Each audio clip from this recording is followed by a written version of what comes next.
So I would like to invite our speakers to kindly join us on stage. First up, we have Clement Wong, Head of Solutions Architect and COE of APAC for Cloudflare. Connie McIntosh, Head of Security, Ericsson. Sarene Lee, Country Director, Palo Alto Networks. And Mr. Murugason, Thangaratnam, who is the CEO of Novem CS.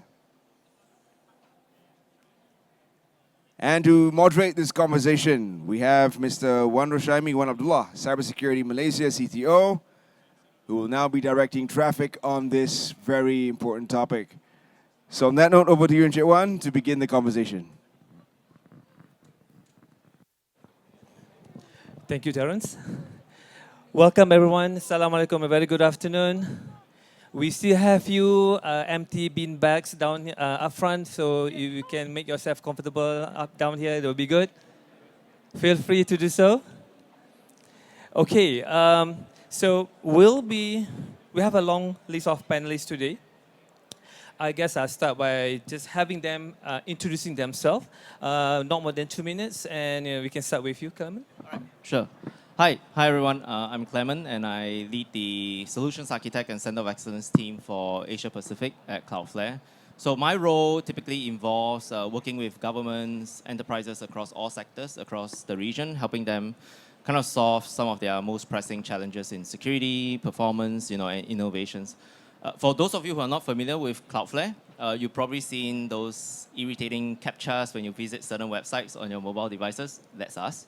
But we do a lot more, right? Our mission is pretty simple, but ambitious, right? To help build a better internet. And one that's kind of like more secure, more reliable, more private, more accessible to everyone, everywhere. And to do that, we actually operate one of the world's largest networks, right? Sitting in front of millions of internet properties and handling a significant share of global internet traffic every day. And because of that vantage point gives us kind of like a real-time view into how threats evolve, how attacks adapt, and increasingly how AI is transforming both offense and defense in cybersecurity. So I'm really honored to be here with all the distinguished panelists to share some of our insights in this session, and looking forward to an amazing discussion. Hello, and thank you for having me back. I was just here recently at the 5G OT Summit, and my name is Connie McIntosh. I'm Head of Security for Ericsson. I look after this region, India, and right down to Australia, New Zealand. My portfolio is the whole gamut of security, so everything from cyber security, information security, IT security, across to physical, personnel, you name it, and probably everything else that looks a little like it might be security gets given to my team as well. We are, obviously, you probably know Ericsson very well. I think here that we have a wonderful partner in D&B. We worked very closely with them in building the most outstanding network, and I'm very proud, to be in Malaysia and see it in action. So, yeah, you'll get to know a little bit about it along the way. Thank you. Good afternoon, everyone. My name is Sarene Lee. I'm the Country Director for Palo Alto Networks, based in Malaysia. But my company, it's HQ in the US. So what do? We are the largest cybersecurity company in the world, and we have the largest cybersecurity data lake in the world. What do? Of course, we do a lot of cybersecurity protection for you, for all of you, coming in from, for instance, your network, your cloud, your endpoint, your applications, your API, your AI, all these. That's why we have been in the AI security business for close to 20 years. Thank you. Hi, following Sarene. So we are the smallest cybersecurity company in this panel. Mine is a Malaysian company. We are a bespoke consulting company. My name is Muru.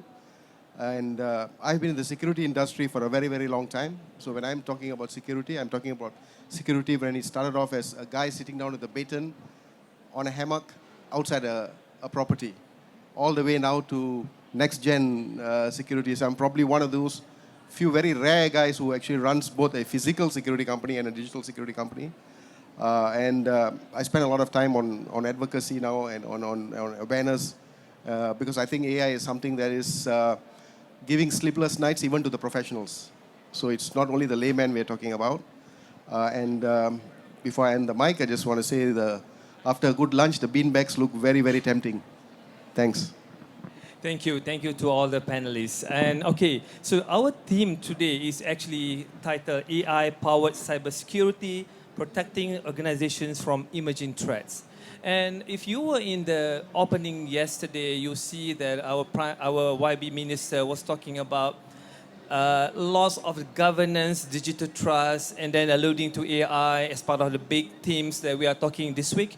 And lots of the themes or the conversations surrounding healthcare, educations, and everything else, but not cybersecurity yet. So this is actually a good opportunity for all of us to hear about AI in cybersecurity. As we all know, that AI is a double sword kind of thing. It has been a buzzword. We have been using it for the right purposes, for all the good things, increasing productivity, making our life efficient, easier. But in terms of cybersecurity, it's always a bad guy. And you all know from the statistics, from the reports, the bad guy is also using AI for their own benefits. And this is something that we want to explore today. And we can see how best we maximize, the talents, the brains, the years of experience that our panelists has. Okay, I have actually lots of questions, and we have a number of panelists. Probably for this one, I will first let maybe answered by Clement and maybe Sarene in terms of, we're talking about emerging technology. And in cybersecurity, it's not only about AI. We have IoTs, we have 5Gs, we have quantum. But for this specific topic, we're talking about AI as emerging tech. And you know that emerging tech will always bring new risks. So from your perspective, Clement and Sarene, what kinds of AI-powered attacks that are becoming more common and more dangerous? Well, first of all, I think AI also has shifted, like what you mentioned, the cyber threat landscape in a way that's both subtle but also profound. Because, like in the past, high-impact attacks require rare expertise, significant time and resources and infrastructure. Today, with AI and other machine learning tools out there, it has lowered the barrier of entry dramatically. We're seeing threat actors, not just the advanced ones, using AI to, like, number one, do like automated reconnaissance, across open source or even the dark web data. Number two, we are starting to see people generating highly personalized phishing lures in multiple languages tuned to specific roles and even companies, right? And last but not least is to write and adapt exploit code that's quickly to match newly disclosed vulnerabilities. What that means is threats are not only faster, they are more personalized and scalable. And a campaign that used to target hundreds can now be tailored to thousands, and each with a message designed to resonate with that specific recipient, right? And we are seeing AI used in more evasive automation, bots that kind of mimic human click patterns, dwell times, browsing behavior, are now capable of bypassing traditional detection. And that actually changes the economics, I would say. Like the cost per attempt for the attacker now drops near to zero, but the cost for the defenders rises significantly, right? And that's the newer front we can't ignore. Also AI data supply chain, right? Large-scale scraping of public, semi-public content to train models is effectively the new form of exfiltration, right? And if your data is valuable to you, it's likely valuable to someone else's AI model. So how should organize, kind of rethink their risk profiles, right? I would guess, things like monitoring your adversaries who have access to AI, not just traditional toolkits.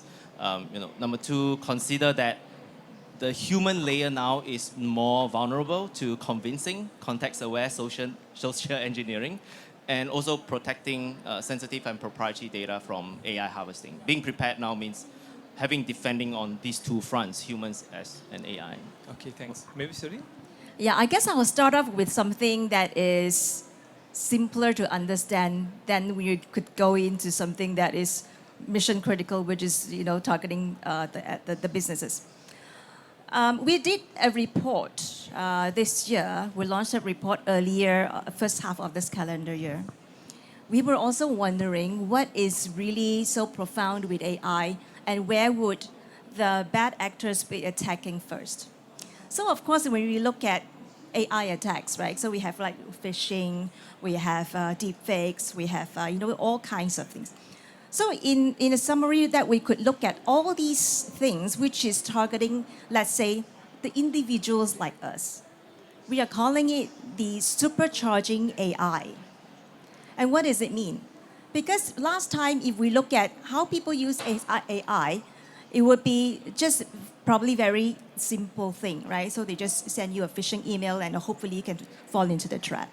But right now, of course, with AI, everything can be done in a massive manner, in a much shorter time. And of course, it could be with impersonating all of us, right? So what does it mean? When it impersonating all of us, all these can be done even without malware. So don't think that malware is really the entry point. It shouldn't be an entry point. It could be just with deepfakes, for instance, impersonating you. And when something is impersonating you, and it goes into your company, it goes into your system, it could also bypass your workflow, your processes in the company, so that it could also bypass your MFA, your multi-factor authentication. So this is how, without even malware, it could go in through you, through the supercharging AI, social engineering, and gets into it. And of course, we have deepfakes, right? So MCMC has reported there are a lot of cases in Malaysia whereby a lot of big companies or big entities, they were being attacked because of the deepfakes, because of being, a lot of executives were being impersonated and goes into the processes. So these are a lot of factors that entry level started with us as an individual. And it could also impact the enterprises, meaning the company that we're working with and how it goes into our company. Okay. Thank you, Sin. Yeah, I'm sure there are a lot more that can be shared. But those are very good points just to show that how easy people are utilizing AI to do bad things. And we are all become the victim. And I am sure you all know, the rise of phishing as a service, ransomware as a service, and even cyber crime as a service, so to speak. And this is all made possible because of AI. Okay, so coming to that question, maybe Dr. Connie, what sort of vulnerabilities are actually this kind of AI attack are exploiting in that manner?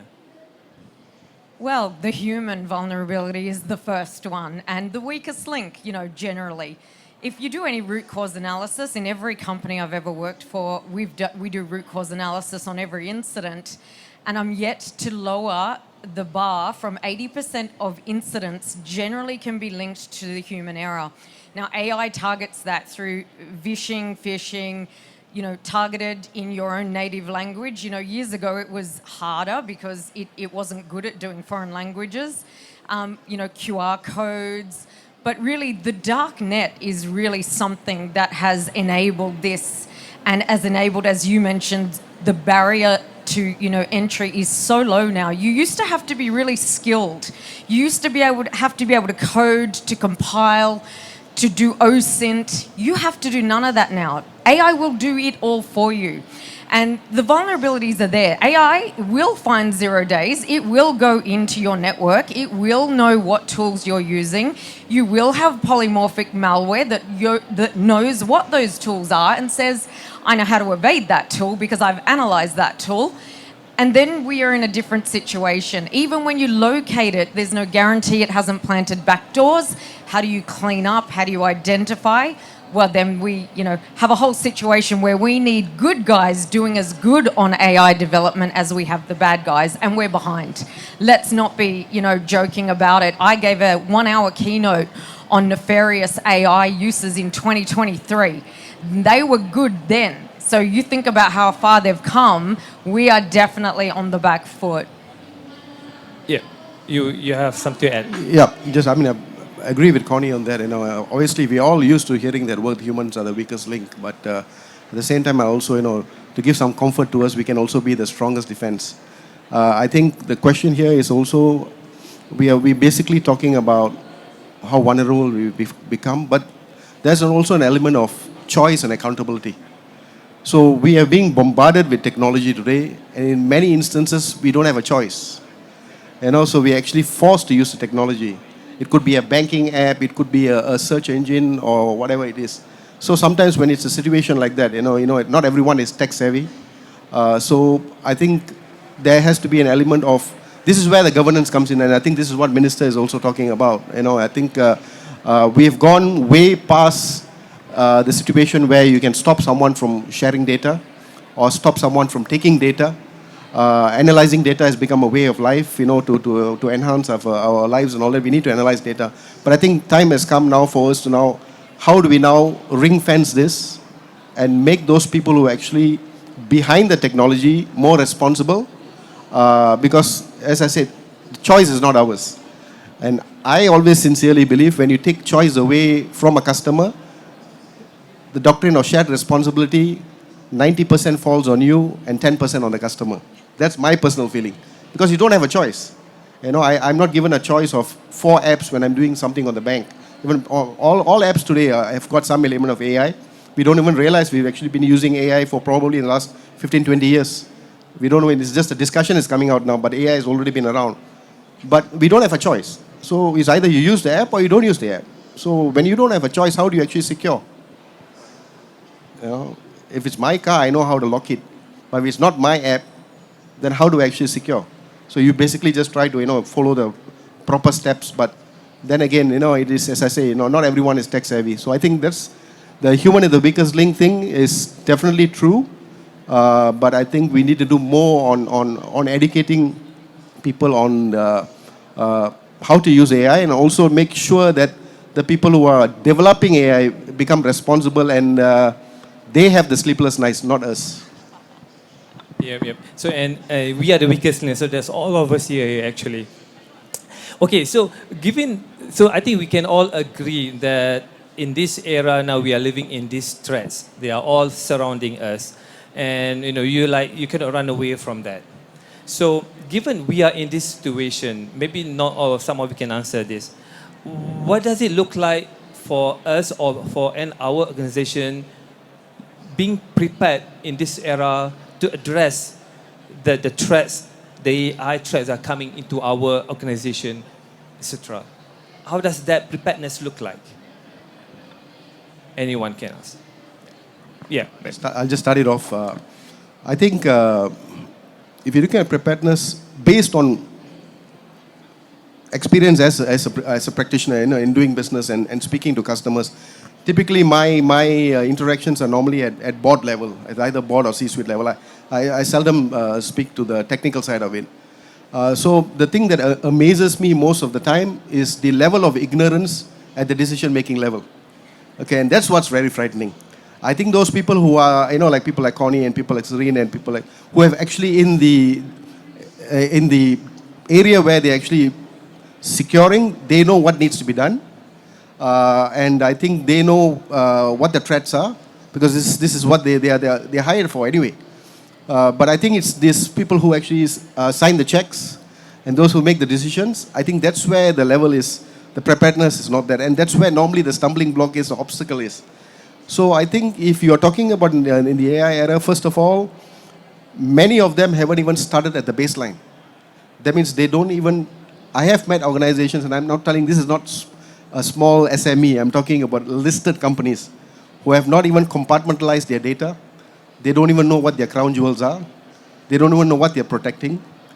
They think it doesn't affect them.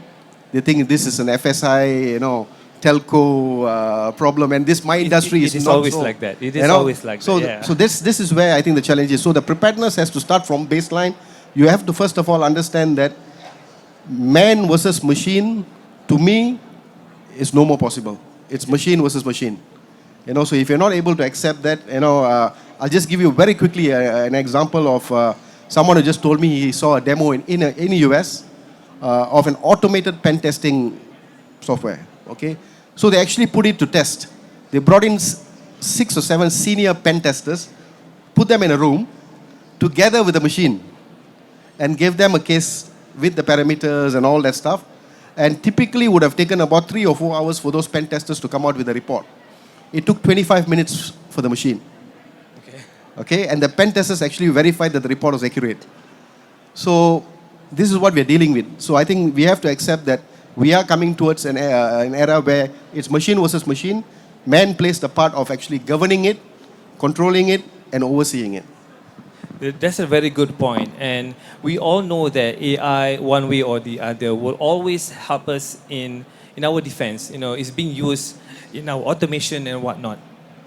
And I think it's good to know the use cases, because apart from we deliberating about AI-powered cybersecurity, we want to know some of the use cases that probably we can take away from the discussions today. So maybe for the panelists, maybe all 4 or all 3 of you, how AI is being used to improve the detection, the threat detection, the analysis or incident response in your own organization, so that we all can take away some of these points and we can start probably implementing them, etc. Yeah, I can start. I mean, I'm so happy to talk about positive AI because there's so much negative around, threat actors.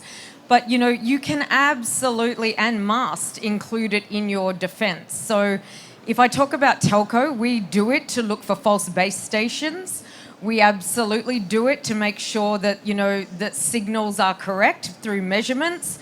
We do it to get you the best connectivity through automating, AI to look at where is the best way, what's going to get you the best signal. But we also use it in our enterprise network. So we use it to detect anomalies.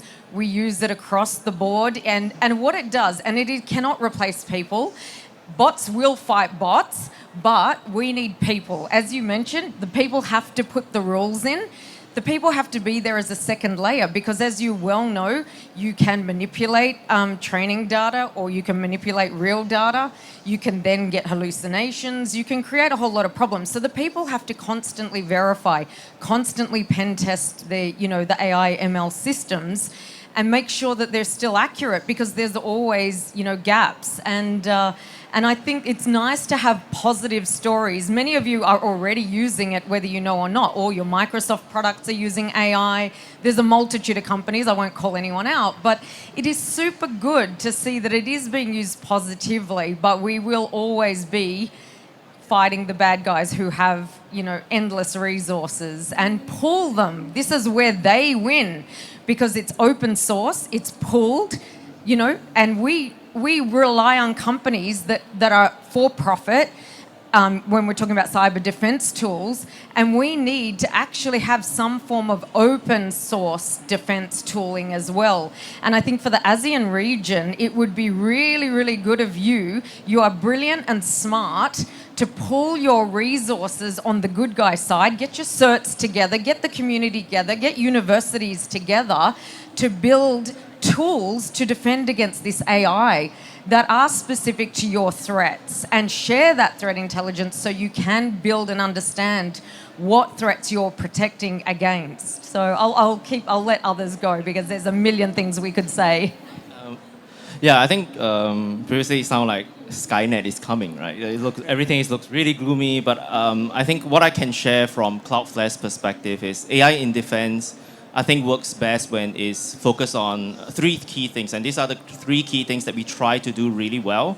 And one is really focused on real-time protection, context-aware insights, and continuous improvement, because you can't manage what you can't see, right? So we need a really comprehensive mechanism to be able to collect all of this. And because we see so many of the traffic of the global internet with Cloudflare, we are able to look at what is happening, not just on the good side, but also on the bad side of the internet. Like, for example, how many attacks are being launched in ASEAN, in Malaysia. We can ring fence all of those down and provide those insights and share it within the community.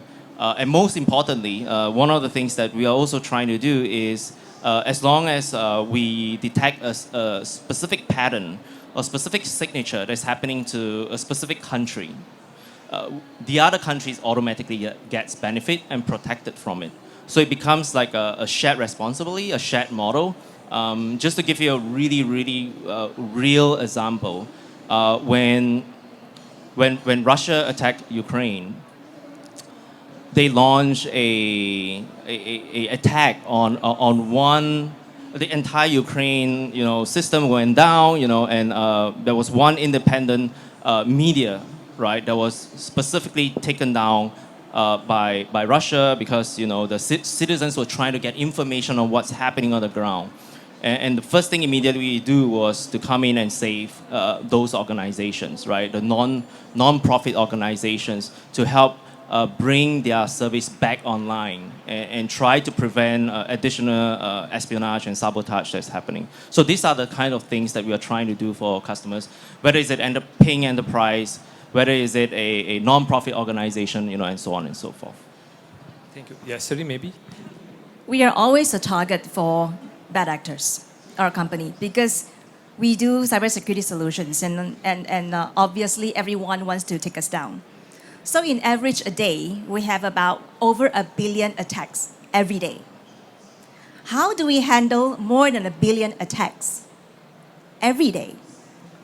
Would you get alert fatigue? Would you get the talent that would run away because too much to do? So we rely on AI very, very much. 3 levels, right? Usually you will have 3 levels of support. So what we do is level 1 and 2, completely AI. Level 3, human being.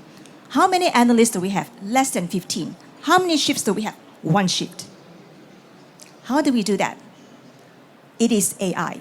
So what do we do with our analysts when they are not working? So most of the time, daytime when they go to work, they actually don't work, right? They don't look at the screen, because AI will do the job to defend and to bring down the false positives, and then they will filter down to a real attack, then only would go to the analyst.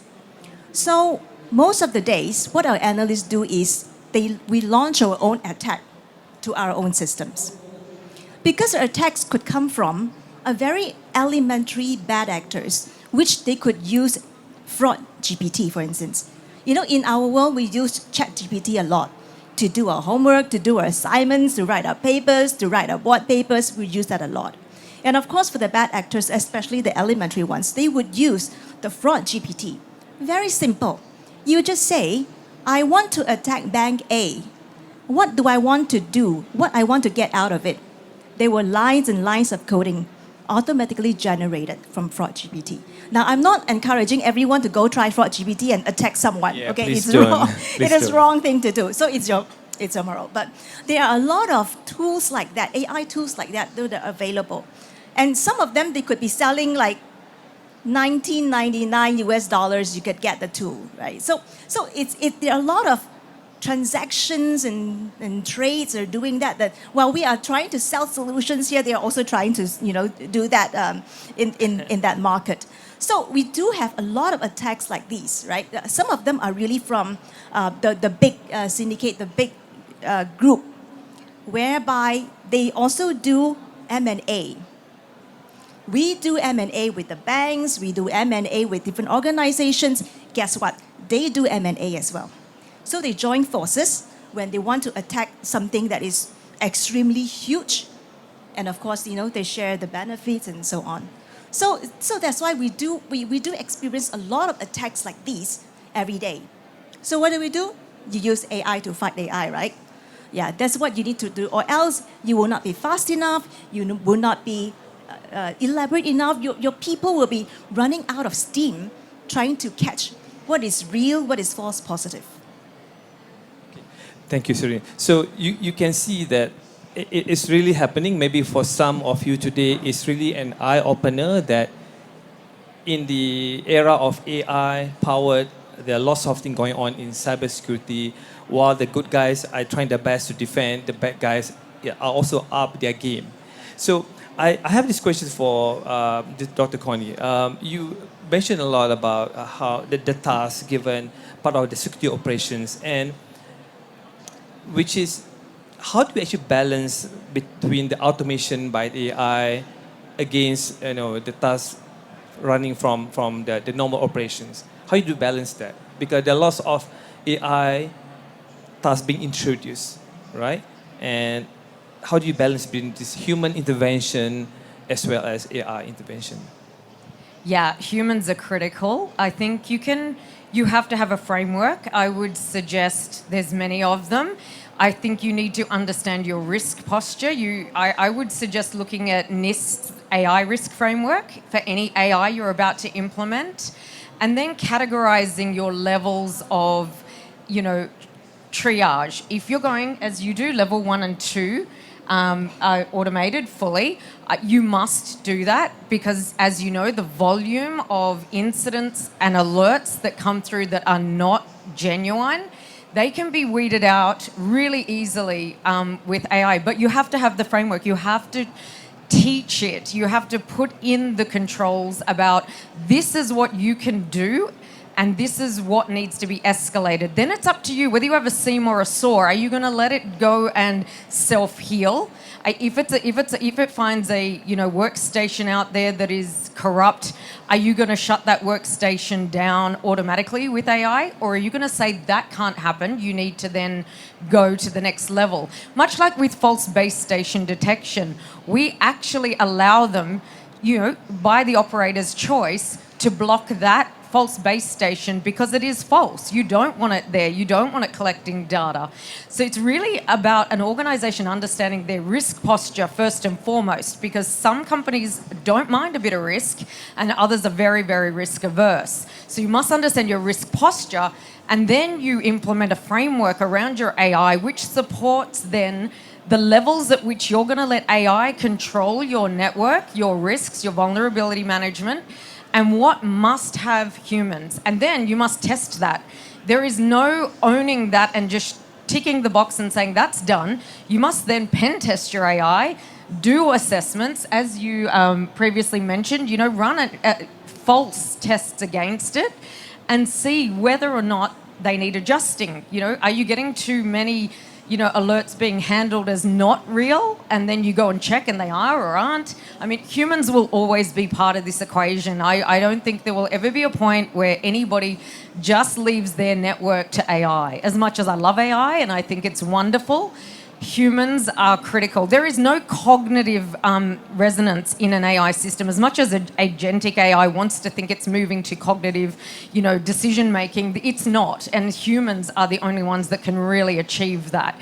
I'll probably be proven wrong in 20 years, but it will take 20 years for any AI to have true cognitive function that we have as humans. So I think we won't ever see anybody leaving their network alone and just saying good luck and we'll hope for the best. Yeah. Thank you. And if you're not familiar with cybersecurity, I mean, for the benefit of the doubt, when she mentioned about the level 1, level 2, they're talking about the different levels of support, and it can go up to level 3 and level 4. And in that manner, level 1 and level 2 probably can be AI automated to a most extent, but still must need intervention of a human. So level 3 and level 4 are probably not there yet for AI to be there to a certain extent. So just to clear on that. But I think there's very interesting questions when it comes to, can AI really replace our job? But let's leave it to that discussion maybe later if we have time. This AI summit is part of ASEAN summit as well, and I think we must address how can actually we build stronger resilience, cyber resilience with AI. And I think you mentioned about some intelligence from your own information that can be shared within your own organization and how that can actually help. So I think I have this question maybe for Muru, that in terms of these integrations across ASEAN, how do you think that, how can cross-border or cross-sector collaboration within ASEAN can actually improve the readiness, the AI cybersecurity readiness among us? I think cross-border is something that is being obviously discussed in every forum as far as ASEAN is concerned. Everybody wants to work together. Everybody has got a common problem, when it comes to security and with the threats in AI, and also the good of AI. So you've got both sides of it. And how do we now share that intelligence? I think in terms of technology has brought us much closer together. I come from an era where if I wanted information, I needed to go to a library to find out that information on page 254. So I didn't read 253 pages before I get that information. But today we've got information at the tips of our fingers. There are lots of frameworks out there which are all available for you to, like what Connie had mentioned, hold on to a framework.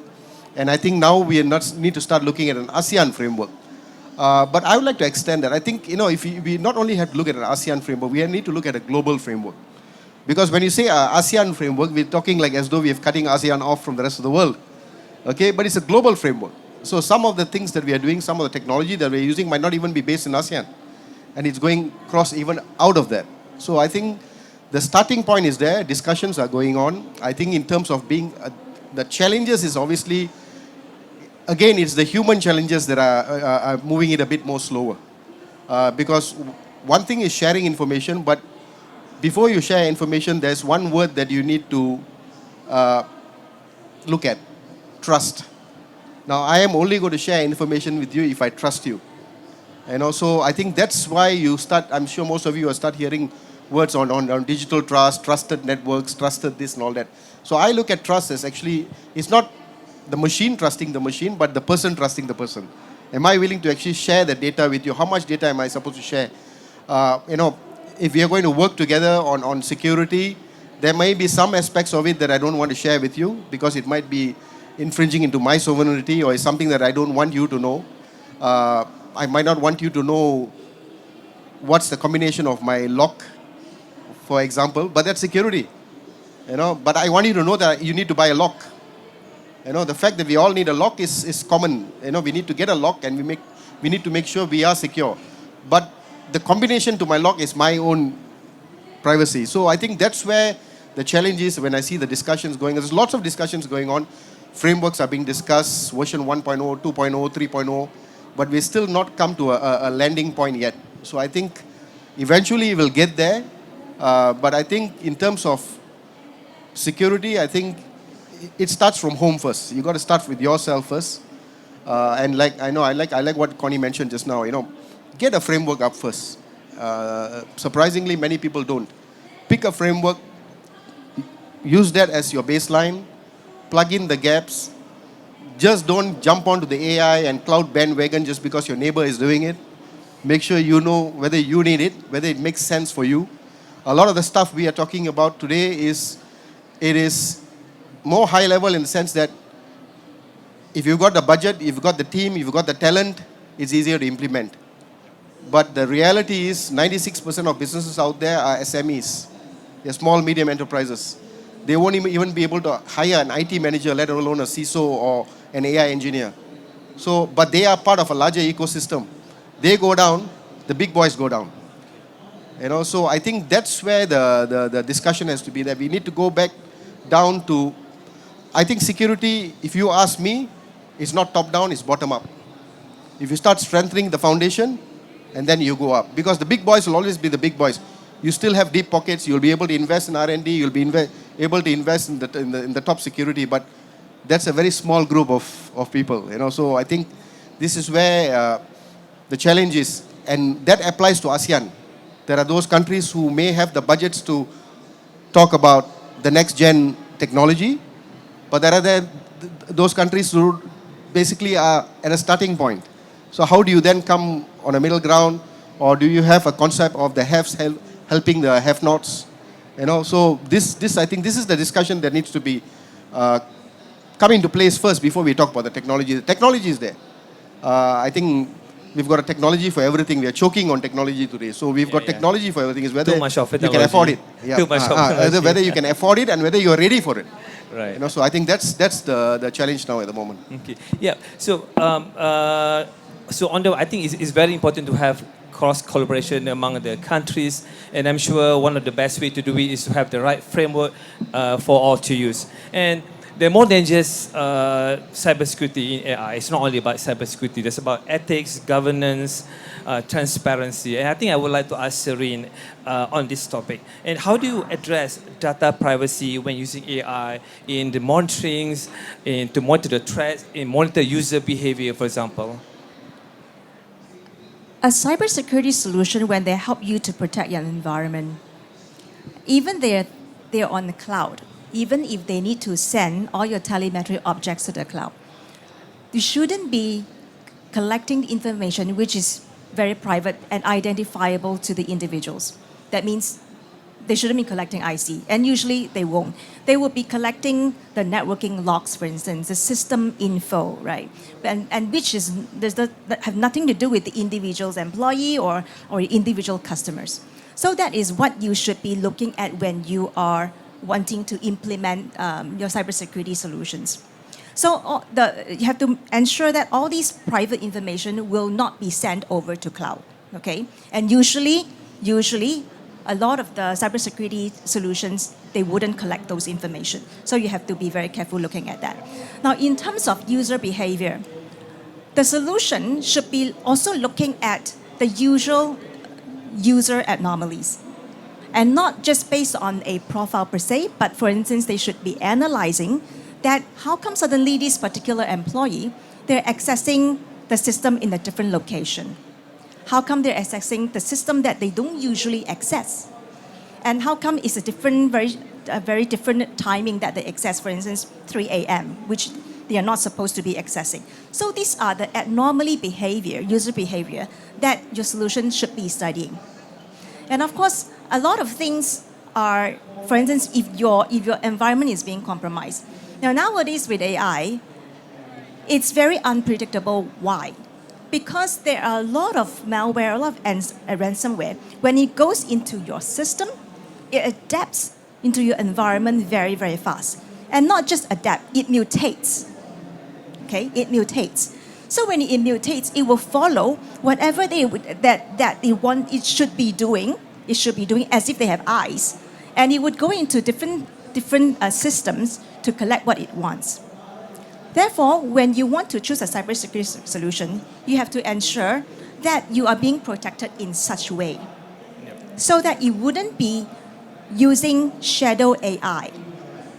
That means the AI that is being implanted by the bad actors are trying to trick the AI in your system that was supposed to protect you to think that, that is an AI friend. And I allow that to give them access to the data that by right I should be protecting, but I am not.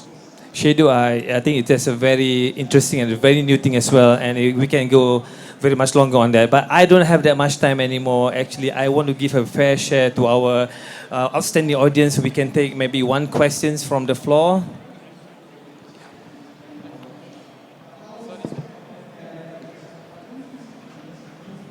Yeah, this is Vasu here.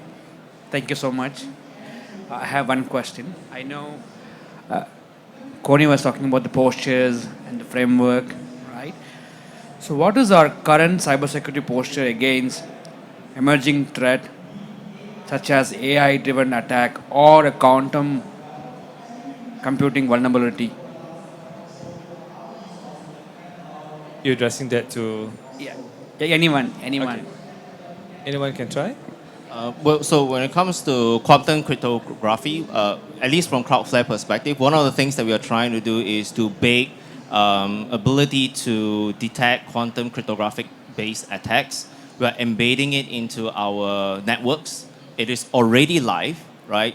Based on TLS 3.0, and once this technology goes live, more and more organizations exposed to it. As long as you're running on Cloudflare and you're on Cloudflare's network, you'll be automatically protected from these attacks. So the way we want to provide this service to customers is to make it transparent. Is to make it as transparent as possible so that everything is BAU. Yeah, we can have one more question, if any. Yeah, we have someone.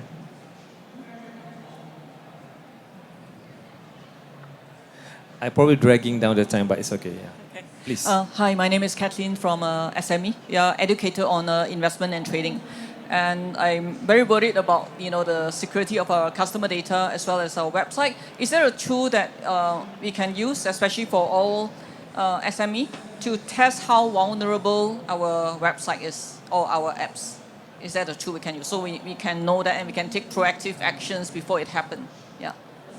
Okay, so to answer that, actually, I will let you to actually speak to our panelists after this because I have got the signal from the organizer already.